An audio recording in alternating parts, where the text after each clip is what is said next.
नमस्कार एवं शुभ प्रभात। नागरिक सवालबाट म नारायण औस्ती, प्रविधि संयोजनमा साथ दिँदै हुनुहुन्छ राजेशजी र छोटोजीले।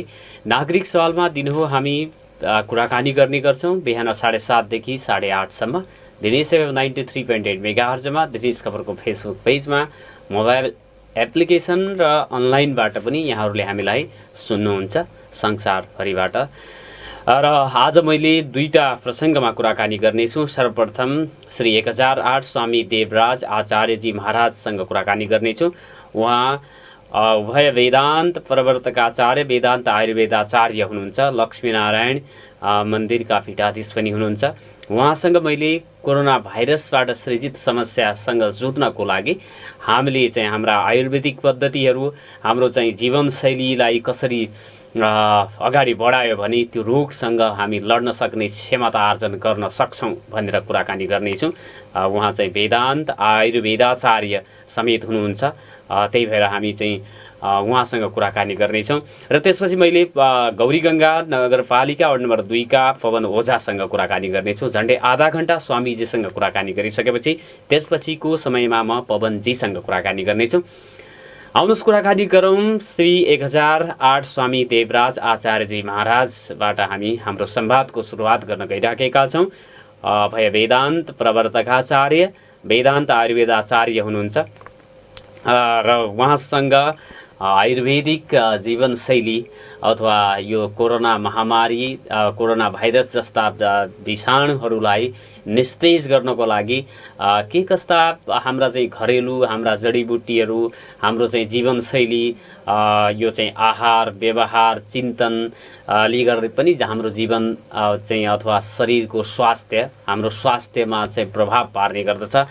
यी यावत कुराहरूमा हामी उहाँसँग कुराकानी गर्नेछौँ। स्वामीजी हामीसँग जोडिनु भएको छ। स्वामीजी, यहाँलाई नागरिक सवालमा हार्दिक स्वागत छ, हार्दिक नमन छ। धन्यवाद। भन्नुहोस्। हजुर स्वामीजी, यो अब विश्वव्यापी रूपमै महामारी कोरोना भाइरसको चाहिँ फैलिराखेको अवस्थामा त्यसको प्रभाव हाम्रो देशमा पनि परेको छ। यस्तो अवस्थामा अब यो चाहिँ आयुर्वेद अनुसारका उपचार पद्धतिहरूको प्रभाव, यसको असर र हामीले चाहिँ अब यो भाइरसजन्य अथवा विषाणुजन्य रोगहरूबाट बच्नको लागि हाम्रा आहार व्यवहार चिन्तन लगायतको एउटा सम्पूर्ण जीवनशैली चाहिँ कस्तो हुनुपर्दछ यस्ता जीवाणुहरू विषाणुबाट हामीले बच्नको लागि? यस सम्बन्धमा म यहाँको समक्ष के कुराहरू राख्छु। आयुर्वेदिक पद्धति अनुसार र हामीहरूको एउटा सनातन धर्ममा जो आहार विहार छ, सदाचारहरू छ, त्यसको सम्बन्धलाई लिएर पनि म केही यहाँहरूको समक्ष राख्दछु। लक्ष्मीनाथ समारम्भां नाथयामुन मध्यमाम् अस्मदाचार्य पर्यन्तां वन्दे गुरु परम्पराम्। वास्तवमा अहिले यो विश्वमा नै एउटा कोरोना भन्ने नाम राखिएको छ। वास्तविक रोग के हो अहिले पत्ता लगाउन निकै मुस्किल भएको छ। कतिले भन्दछन् कि पत्ता लगाउनै सकेन। तर आयुर्वेदले के भन्छ भने समय समयमा यस्ता प्रकोपहरू आइरहन्छन्। जस्तो भौतिक एउटा संसार कस्तो छ भने अहिले जस्तो भनौँ न, हर देशमा जति व्यवहार भइरहेका छन्, विषाक्त वस्तुहरू नै बढी पैदा हुने किसिमको व्यवहार भइरहेको छ। अब धुवा धक्कड भनौँ, जति अहिले दूरसञ्चारका साधनहरू छन्, त्यस्तै प्रकारले जस्तो हवाईजहाज भनौँ, मोटरहरू भनौँ, अरू मिल कारखानाहरू छन्, त्यसमा पनि एउटा दूषित धुवा निस्किन्छ। त्यो अहिले आकाश मण्डलमा, सबै मण्डलमा त्यो सङ्करित हुँदाखेरि त्यसबाट एउटा जहरिलो पदार्थ अलग रूपले एउटा पैदा हुन सक्छ। त्यसैको आक्रमण हो जस्तो मलाई लाग्दछ अहिले। र वास्तविक त्यो कुरा पनि हुँदै हो। हामीहरू पहिला बनारसमा बस्दाखेरि एउटा यस्तो रोग आयो, मुसाबाट पैदा हुने रोग आएको थियो। त्यो मुसा जमिनमा पछारियो, एकछिन घुमेर मर्यो। त्यसबाट मानिसहरूलाई सङ्क्रमण हुन गयो। यस्तो हुन लाग्यो, मान्छे बेहोस हुन लाग्ने, प्राण जाने। त्यस अवस्थामा आयुर्वेदका विद्वानहरूले त्यहाँ बनारसमा 700 श्लोक अथवा गोली यस्तो बनाए, जुन गोली खान दिने बित्तिकै त्यो रोग एकदम समन भएर गयो। यस्तै प्रकारले आयुर्वेदमा नभएको होइन, अनेक प्रकारका औषधिहरू छन्। तर अहिले भारतमा पनि विद्वानहरूले त्यसमा विचार गर्नु भएन। आयुर्वेदका विद्वानहरूले नेपालमा पनि के विद्वानहरूले यस विषयमा चर्चा चलाउनु भयो, कति रोगहरूलाई यस रोगलाई पनि निको बनाउने भयो। काठमाडौँमा एकचोटि रेडियोले भनेको थियो 60 जनालाई यति चाँडै निको भयो आयुर्वेद उपचारले। पछि फेरि सरकारले के भन्न लाग्यो भनेदेखि ठुला ठुला अनुभव प्राप्त गर्ने वैज्ञानिकहरूले चाहिँ परीक्षण गर्नुपर्छ, त्यसै यसबाट अगाडि बढाउनु हुँदैन भन्ने किसिमको प्रचार गर्न लाग्यो। त्यस हुनाले हताश भए आयुर्वेदका विद्वानहरू पनि र आफूले पनि ठाउँ ठाउँबाट आक्रमणका विषयहरू आउँदछन्। यहाँ मलाई कोरोना भयो, हाम्रो 12 जना परिवारलाई पुरैलाई भयो, के गर्नुपर्छ भनेर आफूले चिनेका मानिसहरूले यहाँ खबर गरे। मैले चाहिँ एउटा के भने तपाईँले महासुदर्शन चूर्ण भन्ने एउटा आउँदछ आयुर्वेदमा, त्यसमा 54 चिज मिलेको हुन्छ, केवल जडीबुटी मात्र त्यसमा मिलेको हुन्छ होइन। त्यसको सम्बन्धमा हामीले अनुभव गरेका छौँ। सबै प्रकारका रोग, ज्वरो एक दिन बिराएर आउने, दिनदिनै आउने, कसैको भित्रभित्र आउने, बाहिर नदेखिने, अथवा 15 दिनमा आउने, महिना दिनमा आउने, डेङ्गु अहिले भनिन्छ, डेङ्गुसम्म पनि सबै रोगलाई त्यसले शमन गरेको आफूले अनुभव गरेको छु, आफूले प्रयोग गरेको छु। जस्तो 104 डिग्री ज्वरो आएकोलाई पनि एकचोटि खाना नखाने पनि निको भएको छ।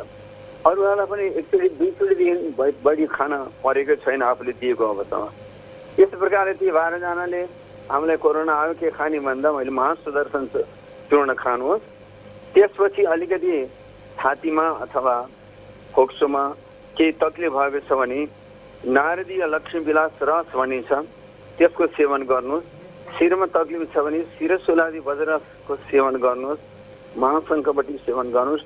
तपाईँलाई भोकको वृद्धि पनि हुन्छ, ज्वरो पनि शमन हुन्छ भनेर मैले सल्लाह दिएको थिएँ। त्यो अनुसार उहाँहरूले खानुभएको 2-3 दिनैमा हामीलाई फोन गर्नुभयो, हामी पुरै परिवार स्वस्थ भयौँ भनेर काठमाडौँबाट खबर आयो। त्यस्तै अरू 4 परिवार रहेका छन्, 3 वर्षको बालक सम्मेलन पनि लागेको रहेछ, उनीहरूले पनि आफूलाई सोधे, त्यही भनिदिए। अनि पछि खबर गरे मलाई, त्यसैबाट स्वस्थ हामीहरू भयौँ भनेर। विराटनगरबाट पनि कतिले आफूलाई फोन गरे, त्यसैबाट 3 चोटि खाँदैमा मलाई पुरै लाभ भयो भनेर पनि कतिले खबर गरेका छन्। त आयुर्वेदमा नभएको होइन, यो महासुदर्शन चूर्णको सम्बन्धमा आयुर्वेदले भनेको छ, सुदर्शनम यथा चक्रम दानवानम विनाशनम तद्वत् ज्वराणम सर्वेशम इदम चूर्ण विनाशनम। जसरी भगवानका सुदर्शन चक्रले दानवहरूलाई, धर्मका विरोधीहरूलाई नाश गर्दछन्, त्यस्तै प्रकारले यो महासुदर्शन चूर्णले पनि सबै प्रकारका ज्वरोलाई नाश गर्दछन्। यति मात्र होइन, यसले पेटमा किरा पर्नेहरू हुन्छन्, कति जुकाहरू पर्ने त्यसलाई पनि, कति घाउलाई, ज्यादै तिर्खा लाग्नेहरू हुन्छ, कसैलाई शरीरमा दाह पैदा हुने हुन्छन्, त्यो सबैलाई पनि नाश गर्ने। बढेको अहिले जुन रक्तचाप छ त्यसलाई पनि नाश गर्ने भनेर लेखेको छ। हुन पनि त्यो अहिले सिद्ध भएको छ, आफूले प्रयोग गर्ने गरेको छु, सबैलाई त्यसले धेरै राम्रो भएको छ। एक कुरा। अर्को कुरा, यसबाट बच्नुको निमित्त हाम्रो आयुर्वेदले के भन्छ भने, जस्तो कि रातिमा लगाएको लुगा छ भने त्यो दिनमा नलगाउनुहोस्, दिशा गरेको लुगा छ भने त्यो लगाएको लुगा चाहिँ अलग राख्नुहोस्, शुद्ध लुगा लगाउनुहोस्, सकेसम्म दैनिक अरू पानीले पखालेको भने पनि त्यस्तो लुगाहरू लगाउनुहोस्, खानपान शुद्ध सात्विक राख्नुहोस्, मध्य मांस अथवा नसालु पदार्थ यस्तै प्रकारले माछा मासु पनि नखानुहोस् भनेर हाम्रो शास्त्रले भनेको छ। यसरी स्वच्छ रहनुको निमित्त समयमा खानुहोस्, समयमा उठ्नुहोस् र पेट साफ भइरहनु पर्दछ र साथसाथमा भोक लाग्नु पर्दछ, निद्रा लाग्नु पर्छ। त्यो अनुसारको उपचार हुनुपर्छ। कुनै पनि रोगमा भोक लागोस्, पेट सफा भइरहोस्, निद्रा लागोस्, हरेक रोगमा त्यस्तो उपचार गर भनेर आयुर्वेदले भनिरहेको छ। अब अहिले सरकारले के भन्छ भनेदेखि, जस्तो माछा मासु चाहिँ राम्रोसँग पकाएर खानुहोस् भन्छ। कुनै चिज राम्रोसँग पकाएर खानुहोस् भने भइहाल्यो, त्यो माछा मासुको नाम किन लिनु पर्यो? त्यस्तै खानीलाई अहिले संसारमा बढी चाहिँ आक्रमण भइरहेको छ। काठमाडौँमा किन भइरहेको छ? राङ्गो नभइकन नेवार समाजले खाने नखाने त्यस्ता पनि धेरै देखिएको छ काठमाडौँमा। अहिले भनौँ नेपालबाट तराईबाट कति दिनदिनै ट्रक राङ्गो जान्छन्, त्यो नभइकन उनीहरूलाई हुँदैन। यस्तै किसिमले अरू पनि समूह त्यहाँ त्यस्ता छन्, रक्सी नभइकन नहुने। हाम्रो जाति नै मतवाली जात हो भनेर हामीसँग कतिले भनेका छन् काठमाडौँमा। त्यसकारणले तिनीहरूलाई नै बढी आक्रमण गरेको छ। दिनदिनै स्नान गर्ने, शुद्ध आहार विहार गर्ने, ताजा भोजन गर्नेलाई यो रोगले आक्रमण गरेकै छैन। यहाँ मात्र होइन, अरू देशमा पनि, भारतमा पनि जतासुकै हामीले अरू अमेरिकामा बस्नेहरू पनि हाम्रो नेपालीहरू लाखौँ छन्। त्यसमा हाम्रो वैष्णव समुदाय पनि अमेरिकामा 50,000 छन्। उनीहरूले रामानुज स्वामीको नाममा संस्था पनि खोलेका छन्। हामीहरूबाट बेला बेला प्रवचन ल सुनाइदिनुहोस् भन्नुहुन्छ, हामीले यहाँबाट सुनाइदिने पनि गरेको छ होइन। त उहाँहरू के भन्नुहुन्छ, हामीहरू जसरी शुद्ध आहार विहारमा जसरी पहिलेदेखि रहन्थ्यौँ त्यसरी रहेको हुनाले कसैलाई एउटा अलिकति ज्वरो पनि आएको छैन, न खोकी लागेको छ, न पेटमा केही विकार भएको छ। जति जति यताउता खानेहरू तिनीहरूलाई बढी भएको छ भनेर पनि उनीहरूले खबर गरिरहेका छन्। र त्यसपछि आयुर्वेदमा यस्ता यस्ता औषधि छन् जस्तो वातकुलान्तक भनेको छ। यसरी बनाउन बेहोस हुने मानिसहरू हुन्छन्, कति कति मूर्छित हुने, दिमागको खराब हुने, उनीहरूलाई पनि एकदम राम्रो काम गर्ने जस्तो छ। वृहत चिन्तामणि यी सबै महँगा औषधि हुन्छन् जसमा सुनको भस्म, चाँदीको भस्म, मोतीको भस्म, विभिन्न किसिमका उत्तमभन्दा उत्तम भस्म मिलेको हुन्छ। सुनको भस्मलाई भनेको छ कि सबै प्रकारका रोगका कीटाणुहरू नाश गर्दछ। तर अहिले आयुर्वेद जगतमा सुनको भस्म मिलाउँदैनन्, जब त्यस नामले चाहिँ त्यो औषधि पनि बिक्री गरिरहेका छन्। त्यो महँगो हुन्छ। अलिअलि त्यो पत्रिका बनाउँछन् एउटा कुटेर सुनको, त्यसबाट 2-4 मिलाउँछन्, त्यो पनि धेरै मिलाउँदैन। त्यस्तो अहिले जस्तो गीता प्रेस भनेको 1 नम्बरको हरेक चिज प्रदान गर्ने बनाउने भन्छन्, त्यसले पनि आयुर्वेद औषधि बनाएको छ। उसले पनि मैले स्वर्ण भस्म मिलाएको छैन, यसमा यसरी मिलाएको छ भनेर भन्दछन्। त्यस हुनाले जम्मै आयुर्वेदमा पनि अहिले यस्तो चलेको छ कि त्यसको परीक्षण गर्ने कोही छँदै छैन। कुनै पनि कम्पनीले शुद्धतासँग कुनै औषधि बनाएको छैन, यो निश्चित छ। जसरी बनाउनु पर्छ त्यसरी बनाएको छैन। मैले धेरै कम्पनी पनि हेरेको छु, धेरै कम्पनीका ठुल्ठुला वैद्यहरूसँग पनि मैले सम्पर्क राखेको छु। के गर्नु, हामी त बाध्यतावश जे भन्छन् त्यही गर्नु पर्दछ। पहिले राम्रो डाक्टरले पनि पहिला राम्रो गर्दथे, अब अहिले त्यो छैन भनेर सबले हामीलाई भनिरहेका छन् है। बनारसमा जाँदाखेरि ठुल्ठुला वैद्यहरूसँग आफ्नो सम्पर्क हुन्छ। त्यस कारणले स्वर्ण भस्म बनाउनु जुनसुकै रोगका कीटाणुहरू पनि नाश गर्छ भनेर त्यसमा लेखेको हुन्छ। रसराज भयो, मकरध्वज भयो, वृहत चिन्तामणि, वातकुलान्तक, स्वर्ण वसन्त मालती। कुनै प्रकारले ज्वरो निको भएन भने स्वर्ण वसन्त मालती, प्रवाल भस्म भनिन्छ, मुगाको भस्म मिलाएर खानु तुरन्तै निको हुन्छ भनेको छ। यस्तै प्रकारले महासुदर्शन चूर्ण पनि अलिकति प्रवाल भस्म भनेको मुगाको भस्म हुन्छ, कमसेकम 1-2 मकैको दाना जति त्यसमा पनि मिलाइदिने।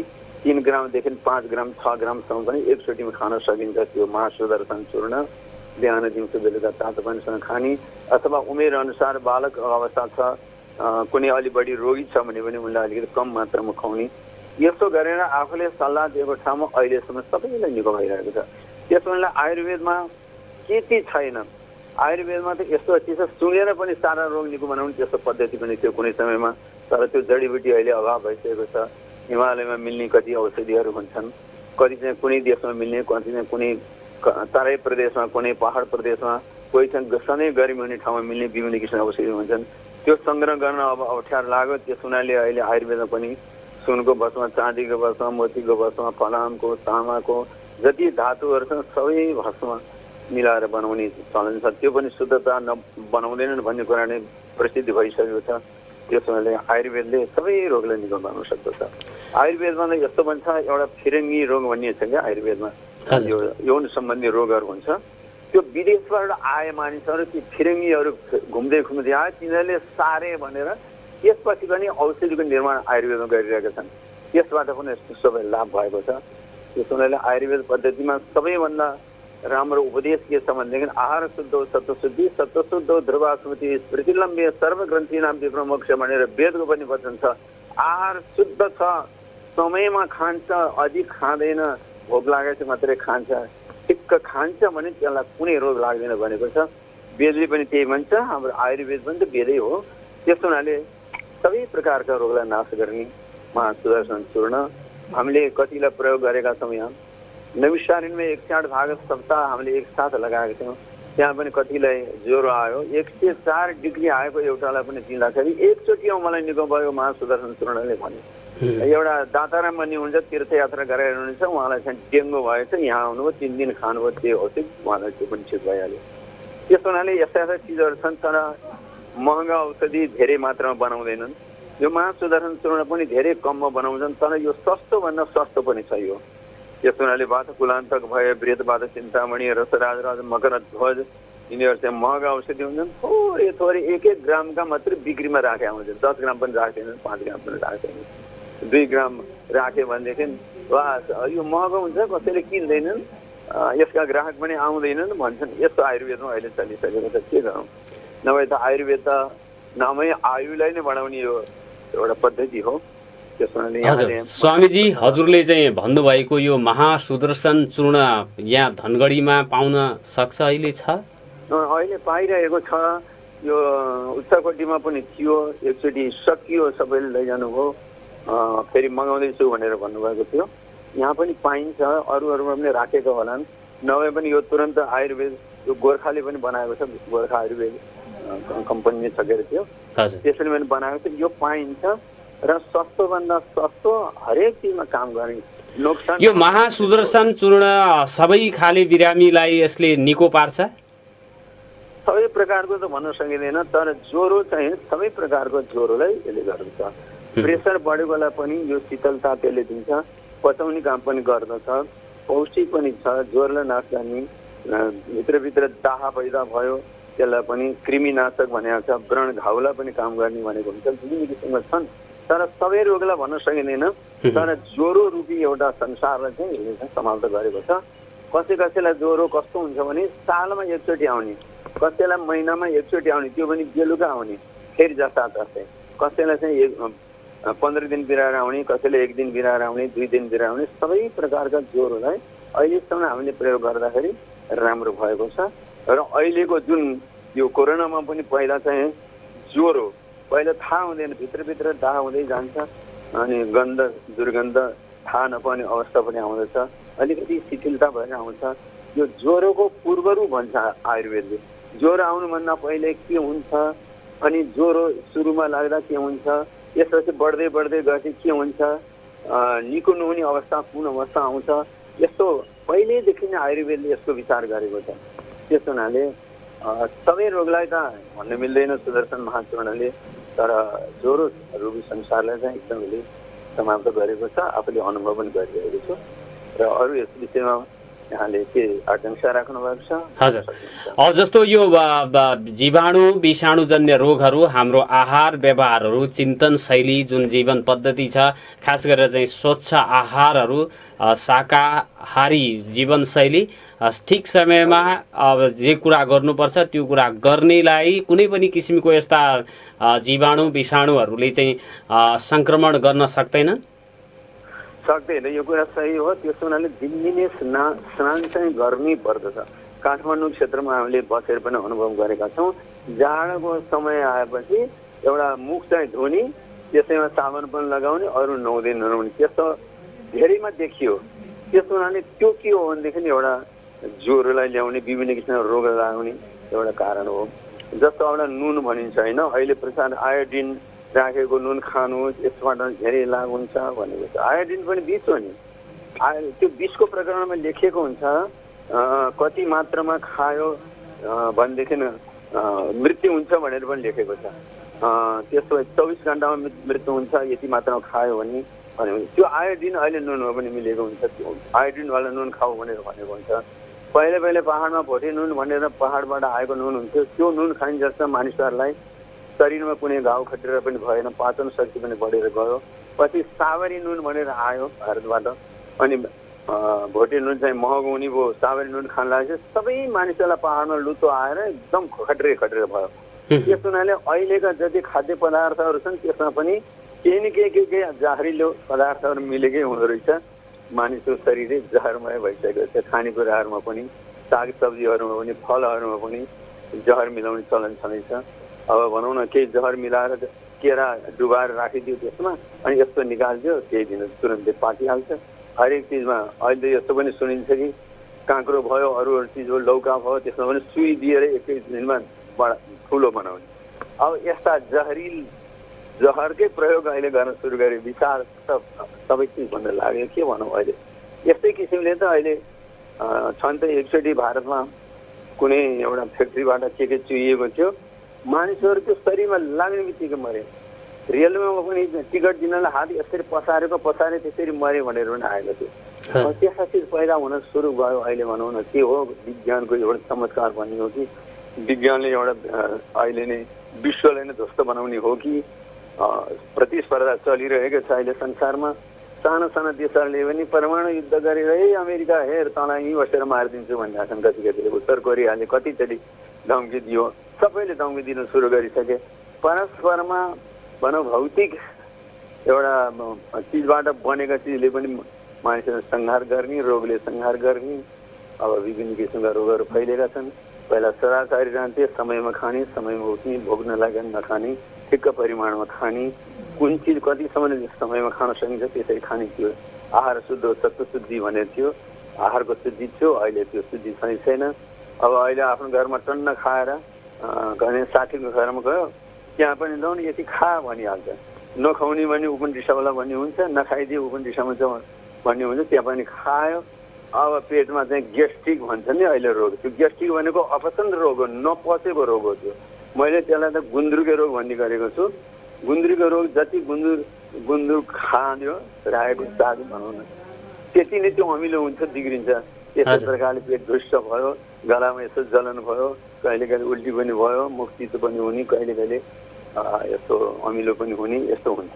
त्यस हुनाले अहिले प्राय यो ग्यास्ट्रिक भन्छ नि जो अपचन रोग, म त सम्झिन्छु कि 99% भने पनि हुन्छ। त्यसरी भइसकेको छ अहिले नेपालमा। अहिले मोटो घाटो तगडा देखे तापनि भित्र त्यस्ता रोगी कति छन् कति छन्। हामीसँग पनि आउँछन् कस्ता खाँदा मोटा ताजा सबै छन्, तर त्यस्ता रोगले ग्रसित छन्। त्यस्तो उपचार पनि आफूले गर्ने गरेको छु र राम्रो पनि हुँदै गएको छ। त्यसैले आहारको शुद्धि नभएको हुनाले यो रोगहरू आइरहेको छ।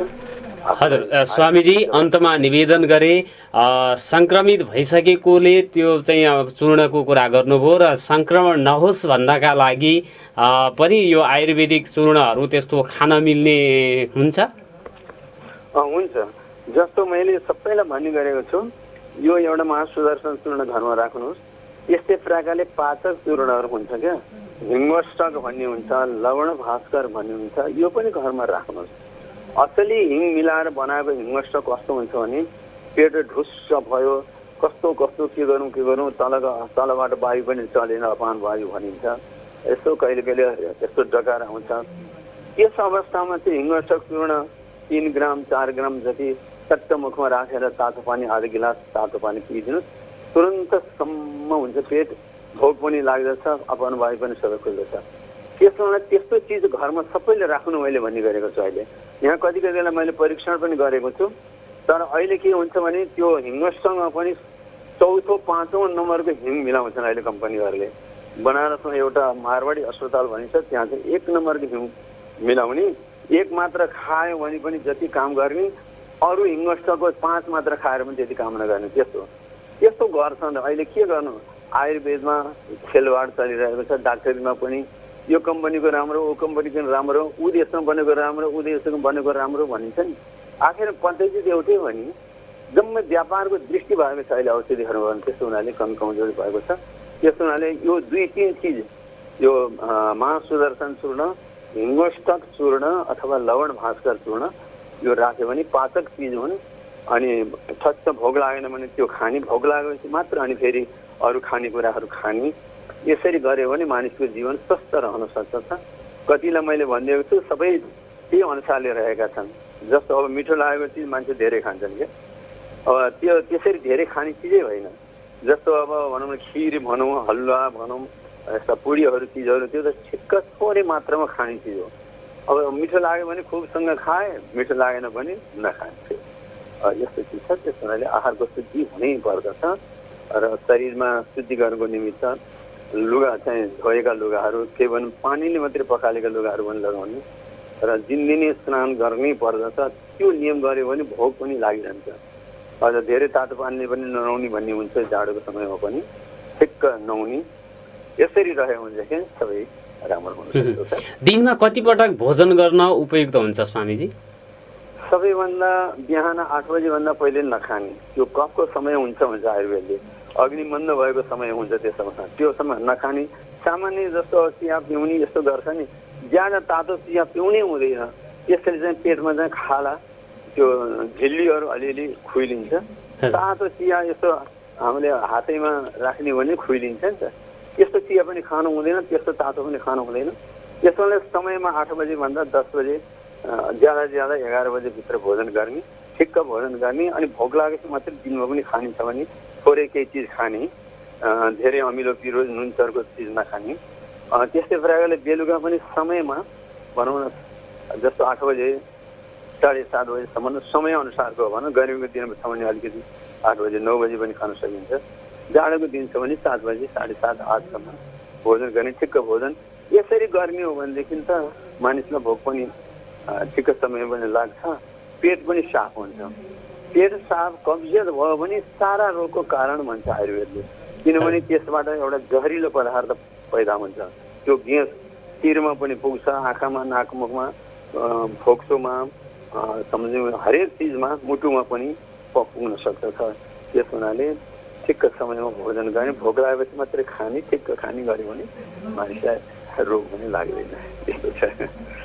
स्वामीजी महाराज समय उपलब्ध गराउनुभयो कुराकानी गर्नको लागि, यसको लागि म हार्दिक धन्यवाद दिन चाहन्छु। हार्दिक नमन छ।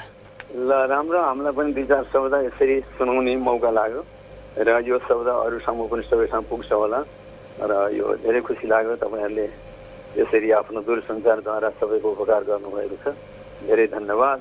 र अगाडि पनि यस्ता यस्ता व्यवहारहरू गर्दै रहनु होला, यही नै आफ्नो एउटा नम्र निवेदन।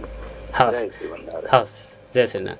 आदरणीय श्रोता, उहाँ हुनुहुन्थ्यो लक्ष्मीनारायण मन्दिरका पीठाधीश श्री 1008 स्वामी देवराज आचार्यजी महाराज। उहाँसँग मैले आयुर्वेदको कुरा गरेँ।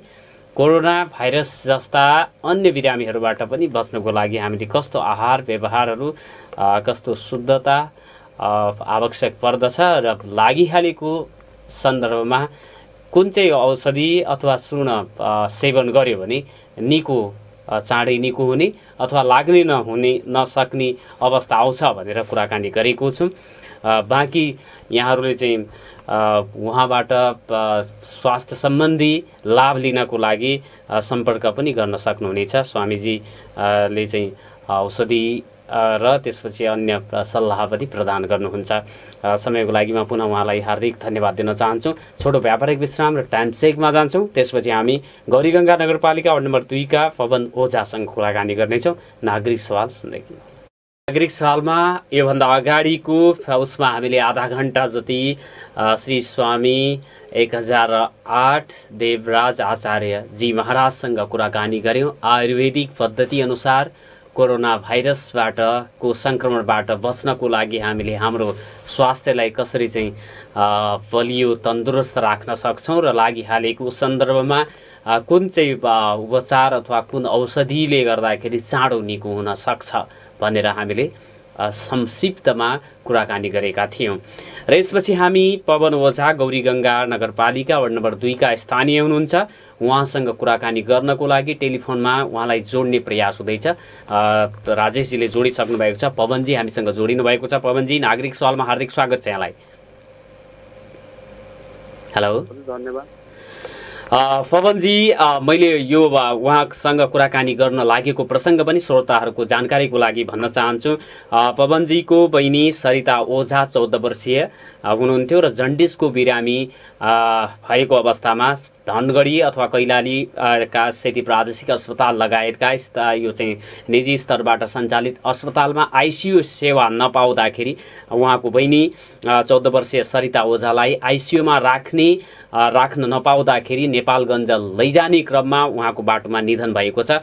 हामी भावपूर्ण श्रद्धाञ्जली अर्पण गर्दछौँ, समवेदना प्रकट गर्दछौँ। पवनजी, यो चाहिँ अब उहाँ यो चाहिँ सरिता, तपाईँको बहिनी सरिता ओझा 14 वर्षीय हुनुहुन्थ्यो। उहाँ चाहिँ जन्डिसको बिरामी हुनुहुन्थ्यो।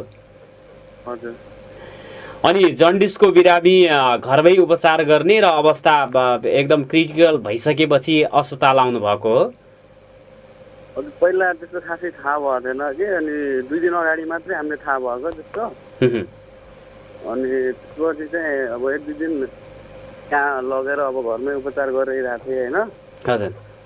अनि पछि चाहिँ बिहान पख अनि एक्कासी ढलेपछि हामीले धनगढी पुगायौँ क्या। धनगढी पुगाउँदाखेरि हामीले निसर्गमा लग्यौँ। हजुर। निसर्गमा पनि अब लगिसकेपछि त्यहाँ अब हल्का फुल्का उपचार भइरहेको थियो। त्यसपछि आइसियुमा राख्नुपर्ने कुरा गऱ्यो त्यहाँ निसर्गमा। त्यहाँपछि त्यहाँ चाहिँ तेस्रोमा चाहिँ त्यो आइसियु चाहिँ प्याक रहिसक्यो पहिले। अनि त्यसपछि यहाँ चाहिँ आइसियु प्याक छ, अनि तपाईँ चाहिँ अन्त्य लानुहोस् भन्दाखेरि हामीले अनि त्यसपछि माया मेट्रोमा फोन गऱ्यौँ होइन। अनि त्यसपछि माया मेट्रोमा फोन गर्दाखेरि आइसियु छ अनि डक्टर पनि छ भन्ने कुरा राख्नु भएको थियो उहाँले। त्यसपछि हामीले लग्दाखेरि चाहिँ गइसकेपछि चाहिँ आइसियु त छ, आइसियु हेर्ने डक्टर छैन भन्ने कुराहरू गऱ्यो त्यहाँ क्या। त्यसपछि त्यस्तै भयो। अनि त्यहाँ चाहिँ हामीले यता लग्यौँ त्यो नवजीवनमा पनि त्यस्तै भन्यो। अनि त्यसपछि नवजीवनमा पनि आइसियु छ, डक्टर छैनन् भनेर भन्नुभयो। हजुर त्यहाँ पनि त्यस्तै भन्यो। अनि त्यसपछि हामीले सेतीमा लग्यौँ, सेतीमा आइसियु खाली छ, डक्टर पनि छ भन्ने कुरा गर्यो सेतीमा पनि होइन। हजुर। अनि त्यो उहाँ लग्दाखेरि चाहिँ अरू नै केस हाल्यो क्या आइसियुमा, हाम्रो केस नहेऱ्यो अरू केस हाल्यो क्या। त्यहाँपछि यहाँबाट तपाईँहरू पुग्दासम्म आइसियु खाली थियो त्यहाँ? ठ्याक्कै हाम्रै अगाडि नै अरू केस हाल्यो क्या, अर्को केसलाई लग्यो क्या। यदि आइसियु त्यो भेटाइदिएको भएपछि त्यसपछि खाली थिएन सेतीमा पनि? सेतीमा पनि थिएन, धनगढीभरि नै अब त्यस्तै भयो भने। धनगढीमै आइसियुमा राख्न पाइदिएको भए चाहिँ उहाँको जीवन जोगिन्थ्यो भन्ने हो। आशा त्यस्तै थियो हाम्रो आशामा। अब निजी अस्पतालहरूमा आइसियु भएको तर त्यहाँ चाहिँ जनशक्ति नभएको कारणले गर्दाखेरि राख्न सकेन। एउटा दुईटामा निसर्गमा चाहिँ प्याक छ भन्ने कुरा भयो। यदि चाहिँ सेती प्रादेशिक अस्पतालमै आइसियुको सङ्ख्या अझ थप भइदिएको भएपछि उहाँ बाँच्नुहुन्थ्यो भन्ने भयो। र राज्यलाई अब जस्तो सुदूरपश्चिम प्रदेश सरकार मार्फत सञ्चालित सेती प्रादेशिक अस्पताल, त्यहाँ चाहिँ आइसियुको सङ्ख्यामा बढोत्तरी भएन, यथास्थितिमै रहेको कारणले गर्दाखेरि अब यो कोरोनाको बिरामीहरूलाई पनि आइसियुमा राख्नुपर्ने, अन्य अब जटिल खाले बिरामीहरूलाई पनि आइसियुमा राख्नुपर्दाखेरि यो सङ्ख्या बढाएको भएपछि तपाईँको बहिनी सम्भवतः जीवित हुनुहुन्थ्यो भन्ने हो। अनि त्यसपछि सेती प्रादेशिक अस्पतालमा पनि आइसियुमा राख्ने अवस्था नहुँदाखेरि तपाईँहरू नेपालगञ्जको लागि त्यहाँ नेपालगञ्जमा आइसियु छ भनेर खबर गरिसकेपछि चाहिँ नेपालगञ्जको लागि हिँड्नुभएको हो? नेपालगञ्ज नपुग्दै उहाँको बाटोमा निधन हुन पुग्यो। उपचारै पाएन धनगढीमा भनौँ। र यो अब अस्पताल चाहर्दै पनि समय व्यतीत भइसकेको स्थिति, सेती प्रादेशिक अस्पतालमै आइसियु भइदिएको भए बाँच्थ्यो भन्ने भयो। के भन्न चाहनुहुन्छ सरकारलाई? अब खासमा के हो भने चाहिँ अब एक त यो दसैँको टाइममा होइन, अब सबै डक्टरहरू बिदामा बसिदिने रहेछन् है। अब यो जुन पनि अब यो दसैँ तिहारको टाइममा बिरामीले चाहिँ मर्नुपर्ने स्थिति नआओस् भन्ने चाहना हो कि हाम्रो चाहिँ। हाम्रो पनि भावपूर्ण श्रद्धाञ्जली समवेदना छ पवनजी। समय दिनुभएकोमा म धन्यवाद दिन चाहन्छु। दसैँको बिचमा 9 गते सम्भवतः त्यो आइतबार, गत आइतबार सरिता ओझा 14 वर्षीय जन्डिसको बिरामी भएको अवस्थामा धनगढीमा अथवा सुदूरपश्चिमी अस्पतालमा, कैलालीको धनगढीमा रहेका अस्पतालहरूमा आइसियु नपाउँदा, सेती प्रादेशिक अस्पतालमा आइसियु खाली नहुँदा र अन्य अस्पतालमा निजी अस्पतालहरूमा आइसियु भएर पनि त्यहाँ जनशक्ति नहुँदाखेरि उहाँले आइसियु नपाउँदाखेरि ज्यान गएको छ। र यस्तो परिस्थिति अन्य बिरामीको हकमा पनि हुन्छ होला। तसर्थ आइसियु बेडहरू अति यो चाहिँ जटिल खाले गम्भीर बिरामीहरूका लागि आइसियुको व्यवस्थापन गर्नको लागि अब सरकारले, सुदूरपश्चिम सरकारले प्रादेशिक अस्पतालहरू जहाँ जहाँ छ, अब जस्तो कैलाली र कञ्चनपुरमा रहेका प्रादेशिक अस्पतालहरू, जस्तो अब सङ्घीय सरकार अन्तर्गत डडेलधुरा अस्पताल रहेको छ, ती अस्पतालहरूमा पर्याप्त मात्रामा आइसियुको व्यवस्थापन गर्न सक्नुपर्दछ। र त्यो गरेको भए सरिता ओझाको ज्यान जोगिन्थ्यो होला। र त्यस्ता सरिता ओझाहरूले आइसियु नपाएर अब यो त हाम्रो चाहिँ सतहमा हाम्रो सम्पर्कमा आएर हामीलाई जानकारी भयो आइसियु नपाउँदाखेरि ज्यान गयो भन्ने, र अस्पतालै नपुगेर अस्पताल जानुपर्छ भन्ने कुरा थाहा नपाएर अथवा अस्पतालको पहुँचभन्दा बाहिर रहेर अस्पताल आउँदा आउँदै चाहिँ बच्न सक्ने बिरामीको अकालमा मृत्यु धेरैको भएको हुनसक्छ। अब स्वास्थ्य सेवा राज्यको अब नागरिकले राज्यबाट मौलिक हकका अधिकार चाहिँ रूपमा प्राप्त गर्नुपर्दछ। सर्वसुलभ स्वास्थ्य सेवा राज्यले हरेक नागरिकलाई दिनुपर्छ भनेर संविधानमै उल्लेख गरिएको छ र यो चाहिँ मानवाधिकारका दृष्टिकोणले एउटा नागरिक अधिकारका दृष्टिकोणले पनि हरेक नागरिकले स्वास्थ्य सेवामा पहुँच सजिलै प्राप्त गर्न सक्नुपर्दछ भन्ने उल्लेखित छ र त्यो कुरालाई मूर्त रूप दिनको लागि हाम्रो सरकारले चाहिँ 3 तहको सरकार, संघीय सरकार, प्रदेश सरकार, स्थानीय तहको सरकार छ। यी स्थानीय तहको सरकारहरूले, प्रदेश सरकारहरूले, संघीय सरकारले स्वास्थ्यमा अब गुणात्मक रूपले चाहिँ सेवाहरू वृद्धि गर्नेतर्फ सोच्न ढिला गरेको आभास सबैलाई भएको छ। सेती प्रादेशिक अस्पतालको शय्या आइसियु बेडको सङ्ख्यामा वृद्धि यहाँको जनसङ्ख्याको चापको आधारमा हुनुपर्थ्यो, त्यो हुन सकिराखेको छैन। सुदूरपश्चिममा आइसियुको उपलब्धता कति हुनुपर्छ भनेर यकिन गर्ने जनसङ्ख्याको आधारमा कति चाहिँ के अरे चाहिँ व्यक्तिलाई यो चाहिँ सघन उपचार कक्षमा राख्न सक्छ भनेर एउटा चाहिँ त्यो वैज्ञानिक हिसाबले त्यो क्याल्कुलेसन गरेर त्यो निकालिन्छ। कति शय्या अस्पतालहरूमा हुनुपर्छ, कति सङ्ख्या चिकित्सक डाक्टरहरू स्वास्थ्यकर्मीको हुनुपर्छ, कति अस्पतालहरू हुनुपर्छ, मेडिकल कलेजको अवस्था कस्तो हुनुपर्ने हुन्छ, अन्य अब चाहिँ अब निजी क्षेत्रको लगायतको सबै स्वास्थ्यको पहुँच चाहिँ कुन तहको हुनुपर्छ भन्ने कुराको यकिन गरेर सरकारले त्यहाँ चाहिँ लगानी गर्नुपर्ने हुन्छ। शिक्षा र स्वास्थ्यमा लगानी गर्नको लागि राज्यले कुनै पनि किसिमको कन्जुस्याइ गर्नु हुँदैन। उसले सरकारले एउटा व्यक्तिमा स्वास्थ्यमा $1 खर्च गर्छ भने उसले चाहिँ त्यसको धेरै गुणा बढी रिटर्न सरकारलाई दिन्छ भने जब कि स्वस्थ नागरिकले नै राज्यका लागि योगदान दिन सक्ने हुन्छ। तसर्थ हरेक नागरिक स्वस्थ रहेपछि उसले चाहिँ सरकार अथवा राज्यका विविध क्षेत्रमा काम गरेर सरकारले योगदान गर्छ, उसले कमाउँछ, त्यसबाट उसले चाहिँ ट्याक्स करहरू तिर्ने गर्दछ। त हरेक स्वस्थ नागरिक राज्यको लागि सम्पदा हो, सम्पत्ति हो भन्नेतर्फ सरकारमा बस्नेहरूले सोच्न नसकेको गुनासो सर्वत्र गरिएको छ। र अहिले चाहिँ अब अहिलेको चाहिँ जस्तो अब विकसित परिवर्तित अवस्थामा पनि यहाँ चाहिँ अब गरेर देखाउने अवसर चाहिँ सबैलाई छ। स्थानीय तहको सरकारलाई पनि शिक्षा र स्वास्थ्यमा सबैभन्दा उत्कृष्ट काम गरेर देखाउने अवसर रहेको छ। जस्तो धनगढी महानगरपालिकाले आफ्नै अस्पताल सञ्चालन गर्न सक्ने उसले चाहिँ संवैधानिक अधिकार चाहिँ राख्दछ, तर उसले त्यो अधिकारलाई त्यो क्षमता प्रदर्शन गर्न सक्नु पर्दछ। यसैगरी सुदूरपश्चिम सरकारले पनि प्रदेश स्तरीय अस्पतालहरू वेल इक्विप्ड चाहिँ सञ्चालन गर्न सक्छ, स्वास्थ्य कर्मीहरूको व्यवस्थापन गर्न सक्छ, विविध खाले चाहिँ नयाँ चाहिँ प्रविधियुक्त उपचारको व्यवस्थापन गर्न सक्छ। त्यसका लागि उसले राज्यको चाहिँ लगानी लगाउन सक्छ। अब उसले चाहिँ साझेदारीमा पनि काम गर्न सक्छ। त्यो इच्छाशक्ति, त्यो योजना, त्यो दूरदर्शिता हुनुपर्छ भन्ने नागरिकहरूको चाहनालाई सरकारहरूले सम्बोधन गरून् भनेर अनुरोध गर्न चाहन्छु नागरिक सवालको माध्यमबाट। र धेरै कुराहरू पीडितहरूले बोल्न नसकेका पनि हुन्छन्, लेख्न नसकेका, भन्न नसकेको अवस्थामा हुन्छ। अब हामीले उहाँहरूका कुराहरू पनि अब समाचार सञ्चार माध्यममा एउटा सञ्चारकर्मी भएको नाताले हामीले भन्नुपर्ने हुन्छ।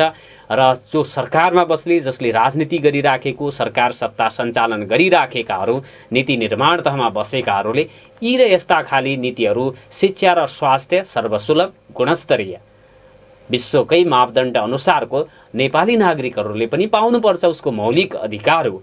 त्यो मौलिक हक र अधिकारलाई कुण्ठित हुने किसिमले अकालमै ज्यान जाने किसिमको अवस्था आउनु हुँदैन। सरिता ओझाले आइसियु बेड नपाएर ज्यान गुमाएको अवस्था छ भने यस्ता कैयौँ केसहरू हाम्रो वरिपरि हुन सक्छन्।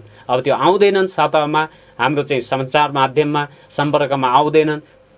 नेपालीहरू चुपचाप मृत्युवरण गर्न विवश भएको अवस्था अझै रहेको छ। अब हामी चाहिँ भाषणमा त ठुल्ठुला कुराहरू गर्ने गर्छौँ, तर व्यवहारमा ती कुराहरू लागू गर्नको लागि के कुराले छेक्दछ भन्ने कुरा हो। र जे कुरालाई छेक्दछ त्यसलाई पन्छाउने इच्छा शक्ति पनि जसले राज्य सञ्चालन गर्नेहरूमा हुनुपर्दछ।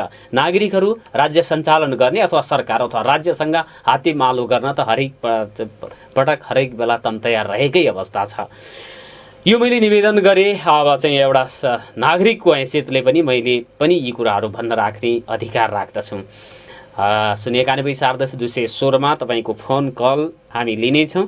तपाईँहरूका फोन आयो भने नत्र भने हामी कार्यक्रमको पिट मार्ने प्रयास गर्नेछौँ।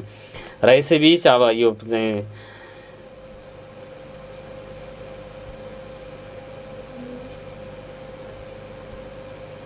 जयपृथ्वी नगरपालिका वार्ड नम्बर 4 का वडा अध्यक्ष अब यो चाहिँ फेसबुकहरूमा आएको छ।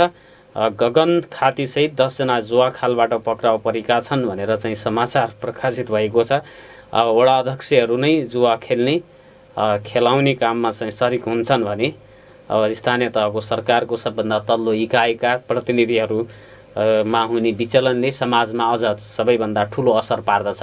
091-410-216 को लाइन तपाईँहरूको लागि मैले खुला गरेको जानकारी गराउन चाहन्छु। जोसुकैले फोन गर्न सक्नुहुनेछ र जुनसुकै विषयमा पनि आफ्नो कुराहरू राख्न सक्नुहुनेछ भनेर मैले अनुरोध गरेँ। 091-410-216 यहाँको लागि खुला रहेको जानकारी गराउन चाहन्छु र छोटो व्यापारिक विश्राममा जान्छौँ। व्यापारिक विश्रामपछि तपाईँहरूको फोन कल आयो भने हामी कुराकानी गर्नेछौँ, नत्र भने हामी कार्यक्रमको बिट मार्नेछौँ। पुनः स्वागत छ आदरणीय श्रोता नागरिक सवालमा एउटा भर्खरै प्रकाशित खबर सुनाउन गइराखेको छु र एउटा टेलिफोन पनि आएको छ। बझाङमा वडा अध्यक्षसहित 10 जुवाडी पक्राउ 70,000 बरामद भन्ने खबर आएको छ।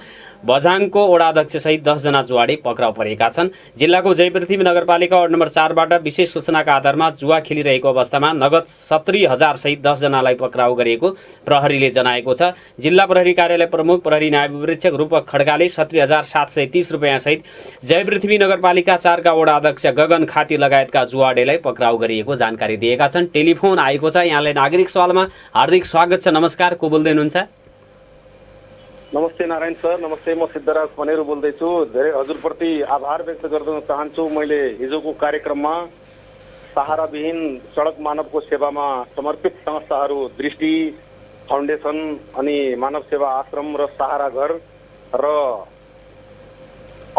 बालबालिका आफ्ना गार्जियन गुमाएका को उसमा सेवामा समर्पित अथवा आमाको माया छात्रावासको विषयमा हजुरले जुन समाचार सम्प्रेषण गर्नुभयो त्यसबाट धेरै व्यक्तिहरूले सायद त्यो समाचार सुनेको होलान्।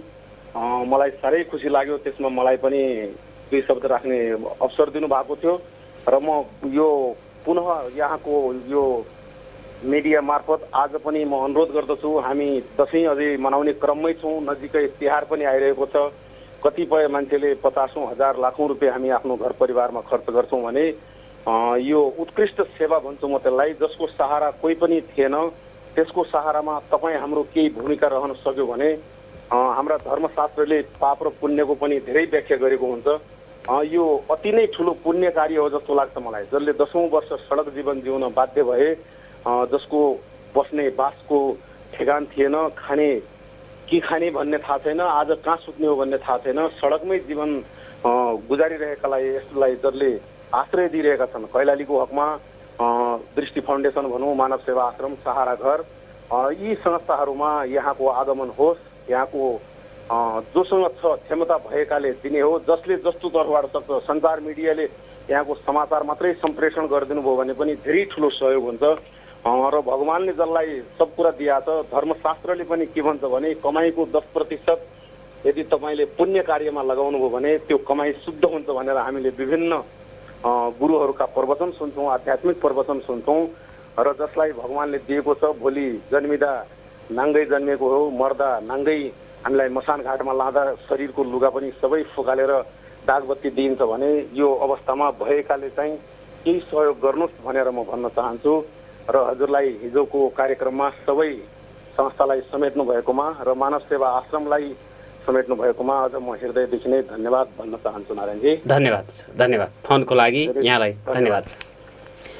आदरणीय श्रोता, यसपछि म धनगढीबाट सुदूर पहाडका 5 जिल्लामा नियमित हवाई उडान हुने भएको खबरलाई सुनाउँछु र त्यसपछि कार्यक्रमको पिट मार्नेछु।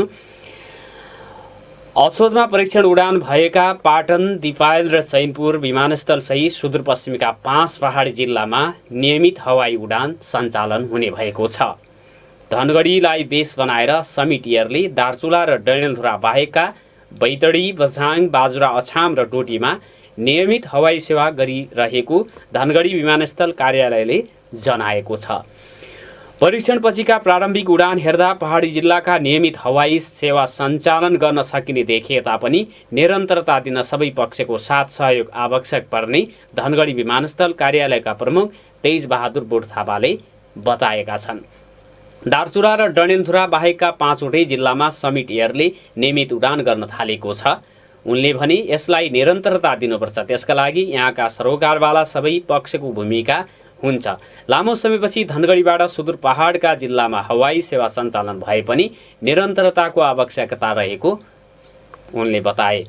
परीक्षण उडानपछिको अवस्था हेर्दा नियमित हवाई सेवा सञ्चालन गर्न सकिने देखिए पनि कालान्तरमा कतै बन्द हुने त होइन भन्ने चिन्ता भने धेरैले गरेका छन्। तर समिट एयरका बझाङ प्रतिनिधिको रूपमा काम गरिरहेका पर्यटन अभियन्ता किशोर खड्का भने अहिले देखिएका केही कमजोरीलाई सुधार गर्न सकेमा निरन्तर हवाई सेवा सञ्चालन गर्न सकिने विश्वास व्यक्त गर्दछन्।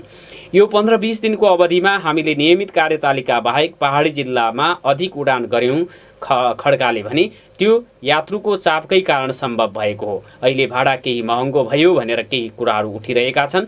भाडा समायोजन गर्न एक खालको छलफल चलाउन सकिन्छ। यी सबै विषयलाई सुधार गर्दै गयो भने नियमित उडान सम्भव देखिन्छ। समिट एयरले अहिले डोटी र बझाङमा मंगलबार र शुक्रबार तथा बैतडीका लागि मंगलबार उडान गर्ने कार्यतालिका तय गरेको छ भने बाजुराको मार्तरी र अछामको साँफे विमानस्थलमा पनि हप्ताको 2 दिन उडान भर्ने कार्यतालिका तय गरिएको जनाएको छ। तर त्यसबाहेक यात्रुको चापलाई ध्यानमा राखेर कार्यतालिका भन्दा बढी उडान भइरहेका छन् भने चार्टर उडानको समेत व्यवस्था रहेको जनाइएको छ। सुदूर पहाडका जिल्लामा भइरहेको हवाई उडानलाई निरन्तरता दिन सके पर्यटन प्रवर्धनसँगै आर्थिक विकासमा समेत उल्लेख्य भूमिका खेल्ने विश्वास गरिएको छ। धनगढीका पर्यटन व्यवसायी दिनेश राज भण्डारीले धनगढीलाई केन्द्र बनाएर पहाडी जिल्लामा हवाई सेवा पुनः सञ्चालन हुनु सुगत पक्ष भएको बताए।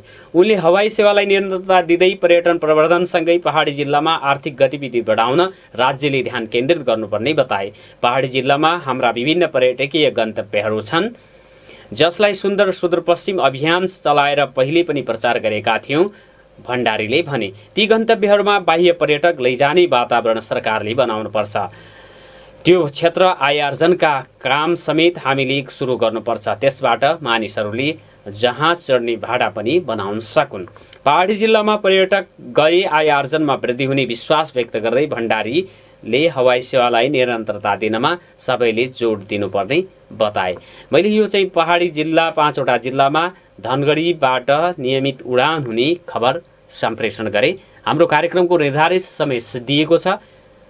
आजको बसाइबाट प्रविधि संयोजनमा साथ दिनुहुने राजेशजी र छोटुजीलाई धन्यवाद दिन चाहन्छु। आफ्नो समय प्रदान गर्नुहुने श्री 1008 स्वामी देवराज आचार्यजी महाराज र पवन ओझालाई पनि धन्यवाद दिँदै आजको नागरिक सवालबाट बिदा माग्छु। नमस्कार।